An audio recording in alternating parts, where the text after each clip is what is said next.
तो आदाब, नमस्कार, गुड इवनिंग, सत श्री अकाल। एक बार फिर आप तमाम लोगों का स्वागत है क्राइम तक की कहानी के इस एपिसोड में। उम्मीद है पूरी फैमिली अच्छी होगी, अपना ख्याल रख रही होगी। लगभग 3.5 करोड़ की आबादी, एक छोटा सा खूबसूरत सा राज्य, तमाम वहाँ पे खूबसूरत नज़ारे, नाम मणिपुर। सब कुछ शांत, सब कुछ ठीक चल रहा था 27 मार्च 2023 से पहले। 27 मार्च को अचानक मणिपुर हाई कोर्ट एक फैसला देती है और राज्य सरकार से कहती है कि वहाँ के एक समुदाय मैतई, जो वहाँ पे मेजॉरिटी में है, उनको एसटी यानी कि शेड्यूल ट्राइब या आदिवासी का दर्जा दिया जाए। और बस इसी के बाद मणिपुर के अंदर गुस्सा पनपने लगता है और उस गुस्से की वजह थी इन 3.5 करोड़ की आबादी में लगभग 41-42% वहाँ की सबसे बड़ी जो आबादी है मेजॉरिटी में, वो है मैतई कम्युनिटी। मैतई कम्युनिटी में ज़्यादातर हिंदू लोग हैं। इसके बाद सेकंड लार्जेस्ट पॉपुलेशन जो है वो वहाँ पर है कुकी, जिसमें ज़्यादातर क्रिश्चियन है, और कुकी के साथ नगा। अब कुकी और नगा, इनके साथ 20, 30 या 35 और ऐसी कास्ट हैं वहाँ पर, एसटी ट्राइब, शेड्यूल ट्राइब, जिनको लगा कि अगर मैतई को ये एसटी का दर्जा दे दिया जाएगा तो वो हमारे पहाड़ों पर आकर ज़मीन खरीदेंगे, आकर बसेंगे, नौकरियों में हमारा रिजर्वेशन लेंगे, और यहीं से हक़ की लड़ाई शुरू हो गई। मैतई चाहते थे कि उन्हें हक़ मिले, उन्हें भी वही दर्जा मिले जो नगा और कुकी को है, और नगा और कुकी को कहते थे कि भैया तुम्हारे पास तो पहले से सब कुछ है, मणिपुर में तुम्हारी ताकत है, सत्ता है, तुम्हें और क्या चाहिए। और हम पहाड़ी लोग हैं, हमें पहाड़ों में रहने दो, हम आदिवासी हैं, हमारे ज़मीन, हमारे जो पूर्वजों नदी है, हमारे बाकी जो प्राकृतिक चीज़ें हैं, हम उसी में खुश हैं। लेकिन मैतई को भी चाहिए था कि पहाड़ों में ज़मीन खरीदें, वहाँ पे भी जाएं, वहाँ पे भी अपना वर्चस्व कायम करें, और यहीं से लड़ाई शुरू हुई। 3.5 करोड़ की आबादी वाला मणिपुर अलग अलग जातियों, या ये कहें कि एसटी और बाकी उसमें बटा हुआ है। अब उसी के बाद धीरे धीरे वहाँ पे आंदोलन शुरू हुए। मैंने डिटेल में आपको कहानी सुनाई थी। आंदोलन बढ़ता गया, हिंसा होती रही, करीब 150 लोग मारे गए। लेकिन मई से जो ये शुरू हुआ, फिर वो लगातार भड़कता रहा। पूरी कहानी सुनाऊं उससे पहले एक चौंकाने वाली चीज़ आपको बताता हूँ। जो मणिपुर है, वहाँ कैसे एक सिस्टम काम करता है कि मणिपुर एक फुटबॉल के ग्राउंड जैसा है। मैंने बताया था आपको, चारों तरफ जहाँ पब्लिक बैठती है, स्पेक्टेटर बैठते हैं, और बीच में ग्राउंड है जिस पे मान लीजिए फुटबॉल खेलते हैं। तो वो जो ग्राउंड है जिस पे खिलाड़ी खेल रहे होते हैं, वो मणिपुर की राजधानी इम्फाल है और उसके आसपास का इलाका, जिसे हम वैली कहते हैं, घाटी। और जहाँ पब्लिक बैठती है चारों तरफ ऊंचे ऊंचे ऐसे स्टैंड बने हुए हैं, वो पहाड़ है, और वहाँ पे रहते हैं कुकी, नगा, ये तमाम एसटी, शेड्यूल ट्राइब यानी कि आदिवासी लोग। यहाँ की जो आबादी है और यहाँ की व्यवस्था कैसे काम करती है, जो मैतई पुलिस, मैतई बिरादरी से जो ताल्लुक़ रखते हैं, वो भी पुलिस में है। मैतई के पुलिस वाले वैली छोड़कर घाटी में जाकर ड्यूटी नहीं करते हैं।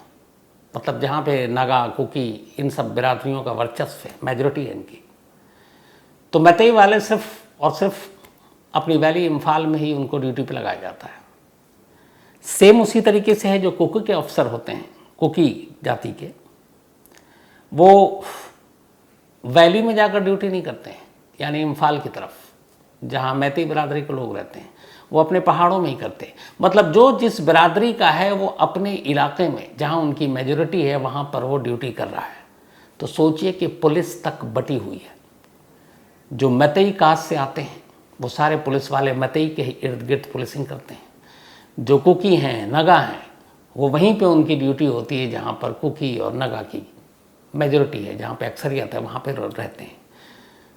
तो जब आबादी और एससी, एसटी और इसके हिसाब से पुलिस तक बटी हुई है, तो उस राज्य में जब हिंसा होगी या इस तरह के आंदोलन होंगे राइट के लिए, हक के लिए, तो फिर सोचिए कि पुलिस वाले किधर जाएंगे, वो भी अपनी बिरादरी की तरफ जाएंगे। ये कड़वा सच है। मैं ये फिगर इसलिए आपको और ये सच्चाई बता रहा हूँ कि इससे आगे की कहानी आपको समझने में बहुत आसानी होगी, जिसकी चर्चा अभी पिछले 2-3 दिनों से है। 79 डेज़ के बाद कायदे से कहूँ तो जिसको लेकर देश जागा है। जिस बिरादरी की जहाँ पर मेजॉरिटी है वहीं पर मणिपुर में उनका बोलबाला है, वहीं लूट खसोट, वहीं मारपीट, सब कुछ चल रहा है। आगे बढ़ो, उससे आपको बताऊं कि नॉर्थ कोरिया की एक लड़की नॉर्थ कोरिया से निकलकर भागती है। ये बड़ी अजीब बात है। नॉर्थ कोरिया से निकलकर भागना सबसे मुश्किल काम है, क्योंकि वहाँ पर किम जोंग उन है। कुकू एफएम के ऑडियो बुक पर आप सुन सकते हैं एक लड़की जो नॉर्थ कोरिया से निकल भागी, the girl who escaped north Korea. सिर्फ 17 साल की ये लड़की तमाम नॉर्थ कोरिया की सिक्योरिटी और सारी चीज़ों को धोखा देते हुए कैसे वहाँ से बाहर निकलती है और नॉर्थ कोरिया की सच्चाई पूरे दुनिया के सामने रखती है। कुकू एफएम के ऑडियो बुक में the girl who escaped north Korea आप सुन सकते हैं। कुकू एफएम देश का बेस्ट ऑडियो शो प्लेटफॉर्म है, जिसके 15 लाख से ज़्यादा एक्टिव हिंदी पेड सब्सक्राइबर हैं और यहाँ हर महीने 4200 घंटे के कंटेंट्स के साथ ये लगातार बढ़ रहा है। कुकू एफएम ऐप पर 10,000 से ज़्यादा ऑडियो बुक हैं, जिसे आप कहीं भी कभी भी सुन सकते हैं, हिंदी में सुन सकते हैं। इसमें biography, business, crime, entertainment, politics, तमाम बुक हैं। क्राइम तक फैमिली के लिए इस वक्त एक खास ऑफर है। कुकू एफएम ऐप के पहले महीने के सब्सक्रिप्शन पर पूरी क्राइम तक फैमिली के लिए 50% डिस्काउंट है। यानी पहले महीने के लिए सिर्फ 49 रुपये में आपको 10,000 ऑडियो बुक का ऐसा खजाना मिलेगा जिसे आप जहाँ चाहें सुन सकते हैं और अपना ज्ञान बढ़ा सकते हैं। इस वक्त आप अपनी स्क्रीन पर एक QR कोड देख रहे हैं, इसे स्कैन करके direct Kuku FM app download कर सकते हैं। और इसके अलावा क्राइम तक फैमिली के लिए नीचे दिए गए डिस्क्रिप्शन बॉक्स में लिंक को क्लिक करें और कूपन कोड CRIME50 लगाएं, जिससे पूरी फैमिली को 50% डिस्काउंट के साथ 99 रुपये का सब्सक्रिप्शन सिर्फ 49 रुपये में मिलेगा।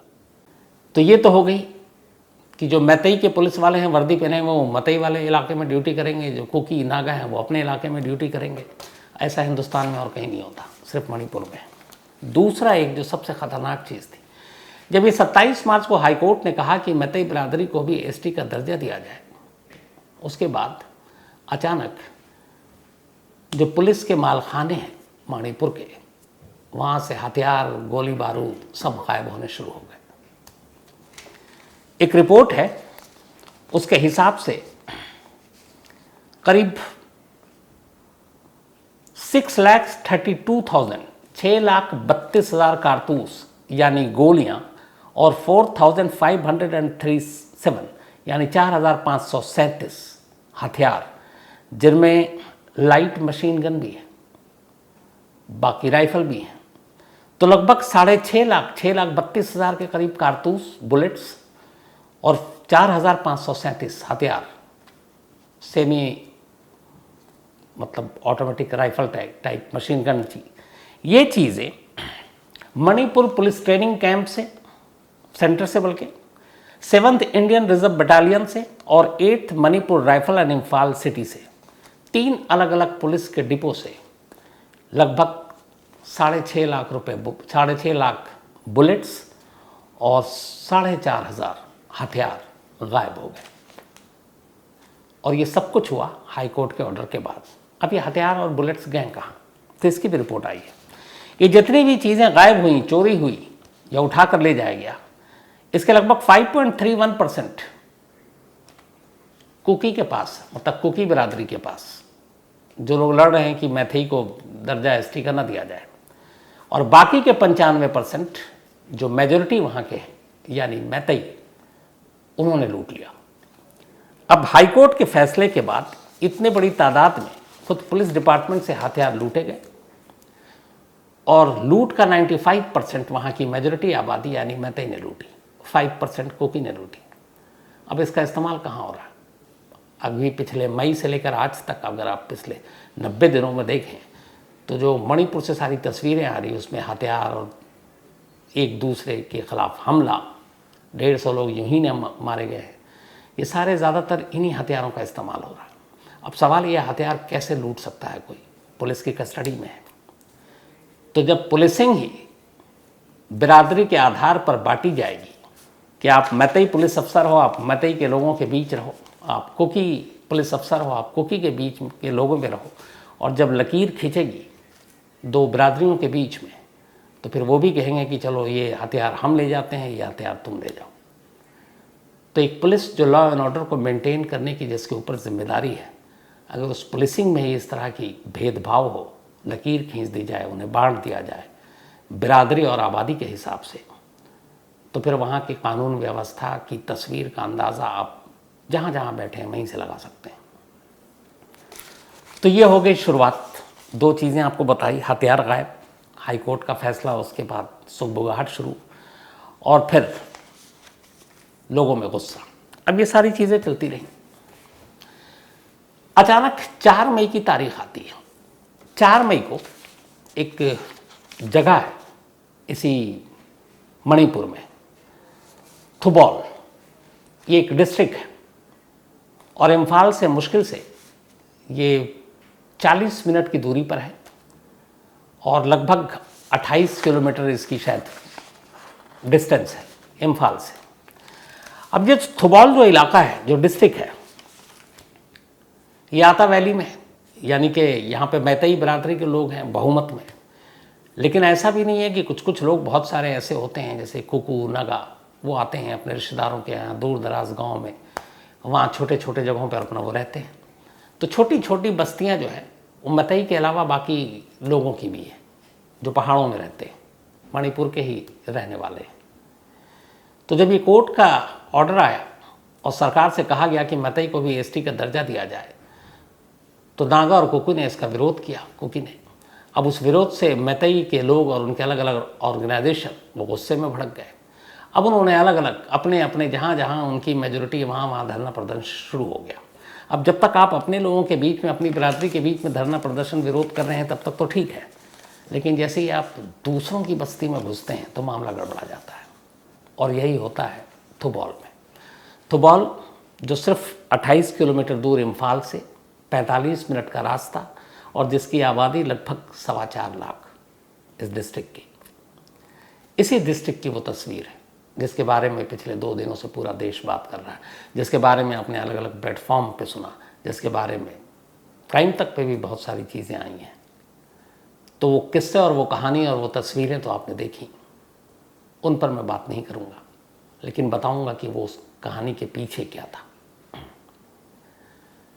तो ये एकदम बिल्कुल बिगिनिंग, शुरुआत, कोर्ट के फैसले के बाद जब ये हुआ कि नहीं, मैथई को नहीं दिया जाना चाहिए, कुकू और नागा ने अपना आंदोलन शुरू किया अपने अपने इलाकों में, और जहाँ जहाँ दोनों आबादी एक साथ आई वहाँ वहाँ टकराहट शुरू हो गई। और जहाँ टकराहट शुरू हुई वहाँ एक दूसरे को मारना पीटना शुरू हो गया, एक दूसरे की बस्तियों में घुसकर आग लगाना, आगजनी या लूटपाट शुरू हो गई। और ये वही दौर था जब चल रहा था। इसी दौर में, इसी थुबॉल इलाके में कुछ मैथई बिरादरी के लोग, उनकी भीड़ उन जगहों को अपना निशाना बना रहे थे जो कुकू या नगा के लोग जहाँ पर उनकी बस्तियाँ थीं, इसी थुबॉल डिस्ट्रिक्ट में। और 4 मई की दोपहर को ये भीड़ एक ऐसी बस्ती में दाखिल होती है। उन्हें पता चला कि यहाँ कुकू बिरादरी के लोग हैं, यहाँ नगा फैमिली के भी लोग हैं। उन्होंने वहाँ लूटपाट शुरू कर दी। लूटपाट शुरू करने के बाद मारना पीटना भी शुरू कर दिया, सभी हथियारों से लैस। और जिस गांव में ये लूटपाट और सारी चीज़ें चल रही थी, वहाँ से थुबॉल पुलिस स्टेशन बहुत ज़्यादा दूरी पर नहीं था। लेकिन शुरुआत में मैंने आपको इसलिए बताया था कि जब पुलिस बटी हो तो फिर कुछ भी हो सकता है। अब आपको कहानी बेहतर तरीके से समझ में आएगी। तो इसी थुबॉल में उसी मेजॉरिटी मैथई बिरादरी के लोग उस बस्ती पर धावा बोलते हैं जहाँ माइनॉरिटी यानी कि कुकू और नगा के लोग रहते हैं। लूटपाट करते हैं, आगजनी करते हैं, सब करते हैं। लोग जो अपना है जान बचाकर ऐसे में भागते हैं, दुकानें छोड़कर भाग गए, घर छोड़कर भाग गए। ऐसे ही 5 लोग भाग रहे थे अब इनसे बचने के लिए। उन 5 में 3 महिलाएं थीं और 2 पुरुष। एक महिला की उम्र 20 साल थी, एक की 40 साल और एक की करीब 35 साल। इनमें से जिसकी उम्र 40 साल थी वो एक रिटायर्ड सूबेदार की वाइफ थी। जो 20 साल की लड़की थी उसका भाई भी वहीं पर था। अब ये लोग, इन लोगों ने देखा कि पीछे भीड़ दुकानों में आग लगा रही है, लोगों को पीट रही है, इनके पास हथियार हैं तमाम। तो ये वहाँ से भागते हैं कि अपनी जान बचाओ। लेकिन बदकिस्मती से इन्हें भागते हुए वो लोग देख लेते हैं, 5 को पकड़ लेते हैं। पांचों को पकड़ने के बाद अब ये उसे अपने साथ लेकर जा रहे हैं। 3 महिलाओं में से तीनों के साथ फिर जो कुछ होता है वो वीडियो में आपने देखा। लेकिन इससे पहले जब उस गांव में लूटपाट हुई तो इस थुबौल पुलिस स्टेशन जो पास में ही था, बहुत सारे लोग पुलिस के पास अपनी मदद के लिए गए कि शायद पुलिस हमें बचाएगी। तो कई ने पुलिस ने कहा कि आओ तुम यहीं पर रुको। अब इत्तेफाक से ये 5 लोग भी पहले पुलिस की तरफ गए थुबौल, और उन्होंने कहा ऐसे भीड़ है, आप हमारी मदद कीजिए। पुलिस ने कहा ठीक है। अब इत्तेफाक से उस भीड़ में से बहुत सारे लोगों ने देख लिया, वो पुलिस के पास पहुंचे। पुलिस ने कोई विरोध नहीं किया, जो उनका फ़र्ज़ था कि इन लोगों की जान बचाना। लेकिन पुलिस ने उन 5 को भीड़ के हवाले कर दिया, कहा ले जाओ, मेरा पीछा छोड़ो। एक वजह यहाँ पे ये भी थी कि वो पुलिस वाले भी उसी मैतेई बिरादरी के थे, और जिन लोगों को उन्होंने मैतेई बिरादरी के उस झुंड, उस पागल भीड़ के हवाले किया, वो सब मैतेई बिरादरी के थे, और जो 5 उनके शिकंजे में आए वो कुकी बिरादरी के थे, कुकी। तो उसके बाद वो ले गए, धमकी दी, परेड कराया, कपड़े उतारे। एक जो 40 साल की महिला थी उस पर शायद रहम आ गई, कहे तुम जाओ, उसको छोड़ दिया। दूसरी को भी कुछ रहम आया, उसको छोड़ दिया। लेकिन जो 20 साल की थी उसको नहीं बख्शा। उसके साथ फिर इंसानियत को शर्मसार करने वाली, बल्कि इंसानियत को नंगा करने वाली जो सारी चीज़ें थी, जिसे एक हरकत से पूरी इंसानियत शर्मिंदा हुई, वो सब कुछ हुआ। इत्तेफाक से जब ये सब कुछ हो रहा था और जो कर रहा था, उनमें से एक शख्स, उस मैतेई आंदोलनकारी, उस लड़की का के भाई का दोस्त था, जिस लड़की को वो उसकी भाई की नज़रों के सामने बेइज्जत कर रहे थे, जिसकी आबरू लूटी जा रही थी। जो कर रहा था वो उस लड़की के भाई का दोस्त था। जब भाई ने उससे पहले तो गुजारिश की कि बहन है, लेकिन बाकी भीड़ भी और थी साथ में, तो भाई को जब विरोध करते हुए ज़्यादा देखा और लगा कि ये बीच में आ रहा है, तो उस भाई को मार डाला। उससे पहले उस लड़की के फादर को भी मार डाला था भीड़ ने। तो 2 कत्ल, आबरू ऐसी कि उसके बारे में कुछ कहूँगा नहीं। इसके बाद भीड़ वहाँ से निकल गई। जाने के बाद फिर सारी चीज़ें इधर उधर हो गई। 4 मई की वारदात थी। करीब 10 दिन लगे, बल्कि 14 दिन लगे इन लोगों को संभलने में। उस लड़की की खुशकिस्मती कहें या बदकिस्मती, जो भी समझ लीजिए, क्योंकि कहते हैं कत्ल के दौरान इंसान एक बार मरता है, और जब आबरू लूटी जाती है, जिसके साथ रेप होता है, वो हर रोज़ मरता है। तो शायद वो हर रोज़ मरती रही, फिर कुछ अपने आप को उसने महसूस किया कि वो अभी जिंदा है। 14 दिन के बाद 18 मई को उसी थुबौल पुलिस स्टेशन में वो जाकर एक रिपोर्ट लिखाती है, अपने साथ हुई इन सारी चीज़ों की।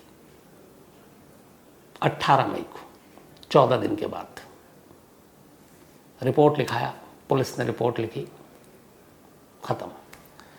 इसी मई में अपने देश के होम मिनिस्टर मणिपुर जाते हैं, क्योंकि मणिपुर सुलग रहा था। वहाँ के चीफ मिनिस्टर वो हर तरफ दौरा कर रहे हैं, सब कुछ कह रहे हैं, ठीक। लेकिन किसी ने भी इस लड़की के साथ जो कुछ हुआ उसके बारे में कोई बात की या किसी को बताया? न देश के होम मिनिस्टर को पता, न चीफ मिनिस्टर को पता, किसी को पता नहीं। धीरे धीरे वक्त बीता, 79 डेज गुजर गए। 18 मई को वो FIR लिखी गई थी। उसके बाद 79 डेज, लगभग 3 महीने गुजर गए। 3 महीने गुजरने के बाद 2 दिन पहले वही कहानी, वही हैवानियत की कहानी वीडियो की शक्ल में देश के सामने आती है। अब वो जो सामने आया तो फिर वही हुआ जो इससे पहले भी होता आया है। खूब हंगामा हो रहा है, सभी बातें कर रहे हैं, दावे कर रहे हैं, महिलाओं के ख़िलाफ़ ये सब बर्दाश्त नहीं करेंगे हम, ऐसा नहीं होगा, फांसी की सज़ा दिलाएंगे, ये तक कहा जा रहा है। पर सवाल है कि इस वीडियो के वायरल का इंतज़ार क्यों किया गया? सवाल यह है कि उस पुलिस स्टेशन में रिपोर्ट लिखाया गया था, उस पर कोई कार्रवाई नहीं हुई। अब जब वीडियो आया और दिल्ली तक उसकी तस्वीर पहुंची, और दिल्ली के आप तो पूरे दुनिया में उस वीडियो ने हम सबको शर्मिंदा कर दिया, एक भारतीय होने के नाते, क्योंकि भारत से ही एक ऐसी शर्मनाक तस्वीर आज पूरी दुनिया को देखने को मिल रहा है और पूरी दुनिया को मौका मिल रहा है ये कहने का कि हम लोग क्या हैं। ये मौका हम लोगों ने खुद दिया है। तो अब सारी बातें हो रही हैं, सारे दावे हो रहे हैं, अब तो फांसी की भी बातें हो रही है, जबकि जो बातें कर रहे हैं उनको ये भी पता नहीं कि इसमें कानून क्या कहता है। किसी सरकार में बैठे हुए शख्स के कहने पर अदालत किसी को उम्र कैद या फांसी नहीं देती, ना छोड़ सकती है। अदालत सारी चीज़ें देखती है, उसके बाद तय करती है। तो अब यहाँ पे भी क्या होगा, ये बड़बोलापन है भी, क्योंकि अदालत में जब ये मामला जाएगा और इन लोगों का क्या होगा क्या पता, तब तक हम सबको ये कहानी याद भी हो कि ना हो, क्योंकि अभी आराम से 5, 10, 15 साल तो लगेगा। और उन 5, 10, 15 सालों में, इससे पहले ये पहली तस्वीर तो थी नहीं ये वीडियो। मुझे याद है आंध्रा के वारंगल से भी एक ऐसी ही तस्वीर आई थी, नागपुर से भी ऐसी ही तस्वीर आई थी, उड़ीसा से भी ऐसी ही तस्वीर आई थी। उस वक्त भी हम सब चीखे थे, गुस्सा हुए थे, कई लोग कैमरे पर आकर रोए थे।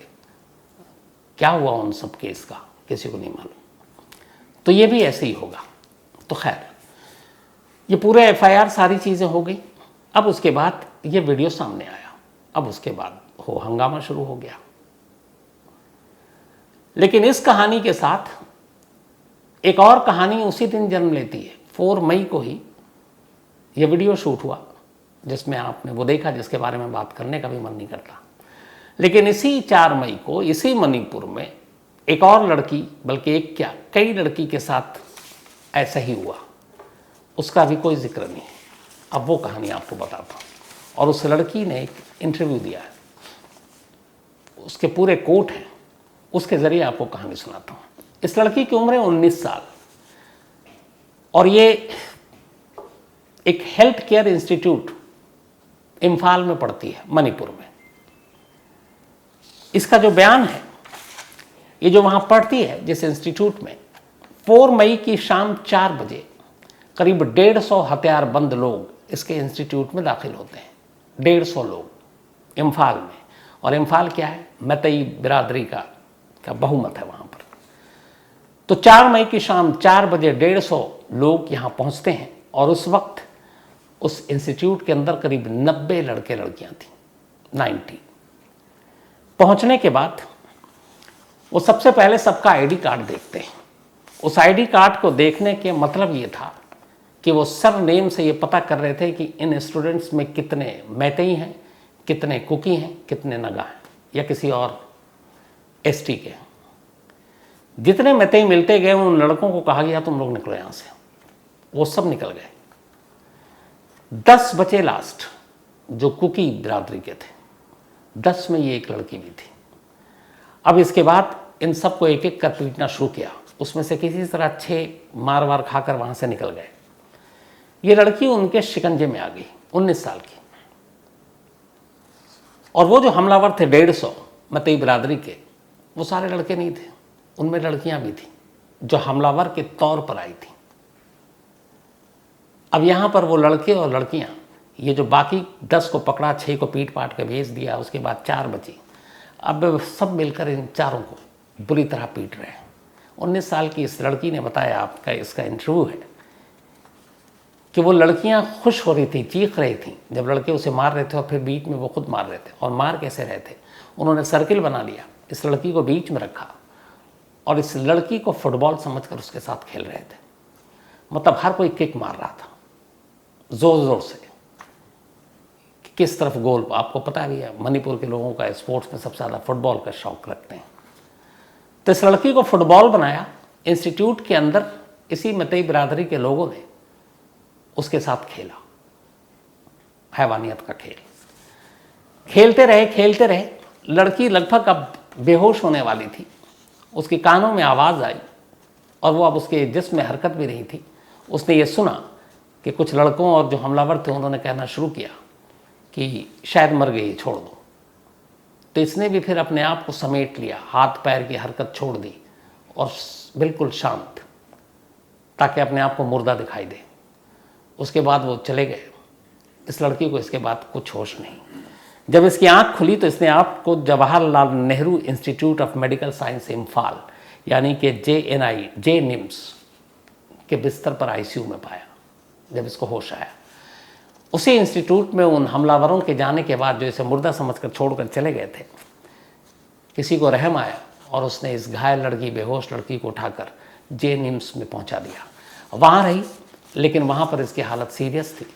फिर उसको वहाँ से दिल्ली के एम्स भेजा गया। ये दिल्ली के एम्स आई और एम्स आने के बाद इसने दिल्ली में ही पहली बार उत्तम नगर में एक 0 FIR दर्ज कराई। 0 FIR कहीं भी दर्ज हो सकती है। ये एक है कि देश में कहीं भी, जैसे आसाराम केस में भी दिल्ली में कमला मार्केट थाने में दर्ज हुआ था, जबकि वो इंसिडेंट राजस्थान में हुआ था रेप का। तो खैर, इसने आकर दिल्ली में एक 0 FIR दर्ज की। 0 FIR दर्ज करने के बाद 30 मई को, 4 मई का ये इंसिडेंट है, ये दिल्ली आती है। दिल्ली में अराउंड ये 16-17 मई को जब ये ठीक होती है तो फिर FIR दर्ज करती है। फिर वापस हिम्मत करती है, 30 मई को वापस ये मणिपुर जाती है। मणिपुर में ये चूरा चंद्रपुर एक जगह है, चूरा चंद्रपुर पुलिस स्टेशन में जाकर 30 मई को ये फिर वहाँ एक 0 FIR दर्ज करती है कि उस दिन इंस्टीट्यूट में क्या क्या हुआ था। 30 मई को दर्ज होने के बाद से लेकर आज तक इस लड़की से पुलिस ने स्टेटमेंट तक नहीं लिया कि क्या हुआ था, जबकि इसको मुर्दा समझकर छोड़ दिया गया था। मणिपुर के चीफ मिनिस्टर हैं N बीरेन सिंह। जब ये परसों वीडियो वायरल हुआ तो एक जर्नलिस्ट ने उनसे पूछा कि आपने वीडियो देखा, इस मामले में पुलिस में FIR दर्ज कब का हुआ है, लेकिन पिछले 79 डेज से पुलिस ने क्या किया। अफसोस और शर्म की बात है कि एक स्टेट के मुख्यमंत्री ने जो स्टेटमेंट दिया, उनका स्टेटमेंट जवाब ये था, उन्होंने कहा कि ऐसे सैकड़ों case, 100 of similar cases have taken place. अब इसमें क्या है, कैसे कैसे आप करेंगे? हर केस पर आपको जानकारी नहीं, हर केस पर आप नज़र नहीं रख सकते, हर केस पे आप ये सारी चीज़ें नहीं कर सकते। 100 से ज़्यादा ऐसे FIR दर्ज हैं, तो आप किस किस की शिकायत सुनेंगे? आपको ग्राउंड रियलिटी समझने की ज़रूरत है। और उन्होंने कहा इसीलिए हम लोगों ने इंटरनेट बंद कर दिया था, ताकि ऐसी चीज़ें का र्यूमर ना उड़ाए कोई। बट आप सिर्फ एक केस की बात कर रहे हैं, फिर उन्हें लगता है कि शायद वो कुछ गलत भी बोल रहे हैं, तो उन्होंने कहा नहीं, ये केस भी मेरे लिए बहुत अहम है और ये जो भी हुआ बहुत बुरा हुआ और हम इसके खिलाफ एक्शन लेंगे। ये मणिपुर के चीफ मिनिस्टर का स्टेटमेंट है। अब इत्तेफाक से जो मणिपुर के चीफ मिनिस्टर हैं N बीरेन सिंह, ये भी वहाँ के उसी मेजॉरिटी मैतई बिरादरी से आते हैं। तो ये सारी चीज़ें समझना बहुत ज़रूरी है। अब 19 साल की इस लड़की ने जब FIR लिखा और उसके बाद आज की तारीख में भी, मैं आज की तारीख की बात कर रहा हूँ, आज 21 जुलाई है, इस लड़की से पुलिस ने क्वेश्चन नहीं किया, जबकि अभी ये मामला 2 दिन पुराना है, इस वीडियो का हर तरफ चल रहा है। जब इस लड़की से कोई पुलिस ने कोई अभी तक इसके बयान को पे कुछ किया नहीं, तब इस लड़की ने इस इंटरव्यू में एक बात कही। उसने कहा कि मैं एक हेल्थ केयर स्टूडेंट हूँ और हेल्थ केयर के फील्ड में जाना चाहती हूँ, लोगों की सेवा करना चाहती हूँ। इस लड़की का कहना है कि जो हेल्थ केयर इंस्टीट्यूट में हमें जो पहला लेसन सिखाया गया, पहला सबक, वो ये था कि आप कभी भी किसी पेशेंट की या मरीज़ के साथ भेदभाव नहीं करेंगे रिलीजन या कास्ट के तौर पर या फिर किसी और पैरामीटर से। सभी को एक नज़र से आप देखेंगे, एक नज़र से ट्रीटमेंट देंगे उसको। इस लड़की का कहना है कि चीफ मिनिस्टर ने भी इसी तरह की शपथ ली है और संविधान में इसी तरह की शपथ दिलाई जाती है कि irrespective of their religion, caste and बाकी जो भी चीज़ें हैं, आप हर एक के लिए एक समान फैसला करेंगे, एक समान उन्हें प्रोटेक्शन देंगे। उसने कहा मैं तो अपने हेल्थ केयर स्टूडेंट हूँ अभी, लेकिन मैंने ओथ लिया है, हमें यही सिखाया गया है, मैं आगे चलकर जब फुल फ्लेज जाऊँगी तो मैं अपने इस शपथ को याद रखूँगी। लेकिन क्या मुख्यमंत्री को अपना शपथ याद है? ये सवाल है उस लड़की का मुख्यमंत्री से। तो 4 मई का एक वीडियो तो हर तरफ वायरल है और 4 मई को एक उसी दिन सेम डे आप देखिए, लगभग कुछ घंटे का फ़र्क, एक और लड़की एक इंस्टीट्यूट में जिसे मुर्दा समझकर छोड़ दिया गया, 30 मई से FIR है, आज तक उस पर कोई एक्शन नहीं लिया गया। अब ये जो अभी 2 दिन से हो हंगामा हो रहा है तमाम राजनीतिक पार्टी। एक तो अफसोस की बात यह है कि ऐसी जब भी कोई चीज़ होती है राजनीति सबसे पहले शुरू हो जाती है। जो सरकार में है, जो विपक्ष में है, जो भी जिसको मौका मिलेगा वो सब राजनीति करते हैं और यही अफसोस की बात होती है। इसलिए कि कम से कम ऐसे मुद्दे पर राजनीति या पॉलिटिक्स नहीं होनी चाहिए। मैं शुरू से कहता हूँ कि क्राइम वो चीज़ है और क्रिमिनल वो शख्स है जिसके बारे में क्या धर्म और क्या राजनीति, सिर्फ एक नज़रिए से, एक चश्मे से देखना है कि वो एक क्रिमिनल है। किस कास्ट से है, किस रिलीजन से है, किस स्टेट से है, ये सारे बेमानी चीज़ है। जो शख्स इतनी हैवानियत के साथ ऐसी चीज़ें कर सकता है वो उसी अपने कास्ट के ही उसमें, अगर जैसे मैं शुरू से कह रहा हूँ मैतेई, इस मैतेई कास्ट में भी तमाम अच्छे लोग होंगे, मुट्ठी भर ऐसे लोग हैं जो उस बरादरी को बदनाम कर रहे हैं। तो अगर हम सब सिर्फ इसी नज़र से देखें ऐसे लोगों को, ऐसे हैवानों को, तो मुझे लगता है कि ना ऐसी चीज़ें दोहराई जा सकती हैं और मुझे लगता है कि फिर इंसाफ भी बहुत जल्दी होगा और ऐसे लोगों को सज़ा भी जल्दी मिलेगी। लेकिन राजनीति जब बीच में होती है ना तो फिर सब कुछ गड़बड़ा जाता है और अब वही हो रहा है। अब एक तरफ मणिपुर का इंसिडेंट है, बाकी स्टेट से भी उसको जोड़ा जाएगा, शोर होगा, हंगामा होगा, नए कानून की बात होगी, लेकिन कुछ दिन के बाद ये भी हम लोग भूल जाएंगे। अफसोस बस इस बात का होता है कि ऐसे हीनियस क्राइम पर भी हम लोग अपनी अपनी राजनीतिक रोटियां जो है वो सेकने से परहेज़ नहीं करते, बल्कि इसका भी फ़ायदा उठाने की कोशिश करते हैं। तो ये थी वो अफसोसनाक कहानी। 2-3 दिन से, बल्कि कल भी मैं उम्मीद कर रहा था, बल्कि उम्मीद क्या सोचा था मैंने कि कल यही कहानी आपको सुनाऊंगा और कई आप लोगों से, बहुत सारे लोगों के मेल आए। आप यकीन मानिए मैं कल यही कहानी सेम जो आज आपको सुनाई कल सुना था, पर हिम्मत नहीं हुई थी। कई बार ऐसी कहानियाँ जब आती हैं, कहानियाँ भी इसको क्या कहूँ, मतलब ऐसे इंसिडेंट, ऐसी चीज़ें होती हैं तो मन करता है इससे दूर भागने का, अपने आप को लगता है कि कहीं छुपा लूँ और ऐसी बातें आप लोगों से ना करूँ। तो इसलिए मैंने अपनी टीम से कहा कि तुम लोग इसके जो भी डिटेल हो वो डालो शालीनता के साथ, और मैं इससे बच रहा था। लेकिन फिर आज बहुत सारे इतने मेल आए तो मुझे लगा कि जो मेन चीज़ें हैं उसको छू कर निकल जाऊं और बाकी ये क्यों हुआ वो आप तक पहुंचाऊं। और मुझे लगता है एज ए क्राइम जर्नलिस्ट कि जब ऐसी लकीरें खींचेंगी कि आप पुलिस तक को कहेंगे कि आप जिस बिरादरी के उस मोहल्ले में आपकी ड्यूटी है, आप जिस बिरादरी के उस मोहल्ले में आपकी ड्यूटी है, तो फिर कैसे लॉ एंड ऑर्डर को आप चलाएंगे। फिर तो जहाँ ऐसी चीज़ें होंगी आपके हक की, आपकी ज़मीन की, आपके शेड्यूल ट्राइब के राइट की, तो फिर क्या वो वर्दी में हो या बिना वर्दी के हो, सिविलियन या फिर पुलिस वाले, वो तो सब एक ही रास्ते पे चलेंगे। और जब एक रास्ते पे चलेंगे और हंगामा होगा तो फिर यही होगा, वो उन्हीं की मदद करेंगे।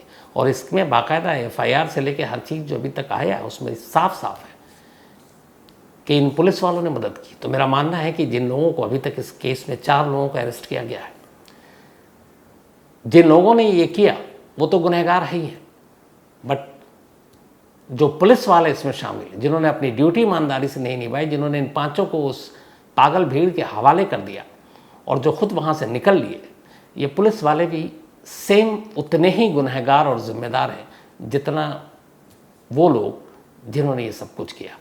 तो इन पुलिस वालों के खिलाफ भी सेम उसी सारे सेक्शन के तहत मुकदमा दर्ज होना चाहिए। तो आज इतना ही, लेकिन अब सिलसिला है तो क्या कीजिएगा। कहानी ख़त्म करूं उससे पहले आज वही अपना सिलसिला, अमित शर्मा, इनका जन्मदिन है, तो हैप्पी बर्थडे अमित।